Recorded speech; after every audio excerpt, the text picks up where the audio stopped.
जय जोहार। छत्तीसगढ़ी प्रमुख प्रादेशिक समाचार के संग मैं संध्या तिवारी।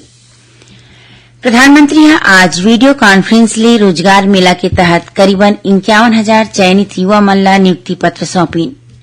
आज रायपुर में एम्स के सभागार में 9वां रोजगार मेला के आयोजन करेगिस। ये मौका में केंद्रीय जनजाति कार्य राज्य मंत्री रेणुका सिंह 228 चुने गए अभ्यर्थी मन ला नियुक्ति पत्र दीन। भाजपा डाले जसपुर ले शुरू हुए दूसर परिवर्तन यात्रा आज सीपत और बेलतरा पहुंचिस। जी हां, पार्टी के पदाधिकारी और कार्यकर्ता मन ये यात्रा के स्वागत करीन।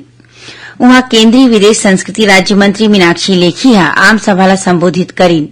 उन्हें पहली परिवर्तन यात्रा अब ले कुछ देर पहले रायपुर पहुंच गए है। राजधानी रायपुर में परिवर्तन यात्रा के जगह जगह स्वागत करे जावत है। प्रदेश में ये बछर समर्थन मूल्य में हरेक एकड़ पाछू 20 क्विंटल धान की खरीदी करे जाही। उन्हें मक्का के खरीदी पर 1 एकड़ में 10 क्विंटल की सीमा तय करेगी है। ये फैसला मुख्यमंत्री भूपेश बघेल के निवास कार्यालय में हुए राज्य मंत्री परिषद के बैठक में लेगिस। मुख्यमंत्री भूपेश बघेल आज अपन निवास कार्यालय में राखे गए कार्यक्रम में वीडियो कॉन्फ्रेंस ले 26 जिला मन में करीबन 6,080 करोड़ रुपया के 7,300 विकास काम के लोकार्पण और शिलान्यास करी। काली विश्व पर्यटन दिवस है। ये मौका में मुख्यमंत्री भूपेश बघेल प्रदेशवासी मन ला बधाई और शुभकामना दी है। केंद्रीय पर्यटन मंत्रालय डाले पर्यटन क्षेत्र पर बनाई गई योजना ट्रैवल फॉर लाइफ की काली 27 सितंबर के शुभारंभ हुई। ये योजना प्रधानमंत्री डाले शुरू करेगी मिशन लाइफ योजना के आधार पर बनाई गई है। इधर तहत देश भर के 108 जगह के चिन्हारी करेगी है, जेमा महासमुंद जिला के सिरपुर स्मारक समूह घलो शामिल है।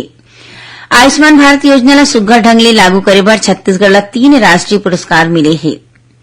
प्रदेश के पत्रकार मन ला अब 30 लाख रुपया तक के आवास ऋण में हर महीना 5% तक ब्याज अनुदान दे जाही। ये अनुदान 5 बछर तक दे जाही।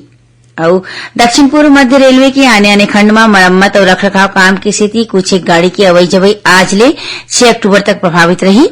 एकर स्थिति Raipur Gevra road special passenger, Bilaspur Shahdol special passenger, Raipur Dongargarh special passenger रद्द रही। ये रही अब तक के प्रमुख प्रादेशिक समाचार। जय जोहार।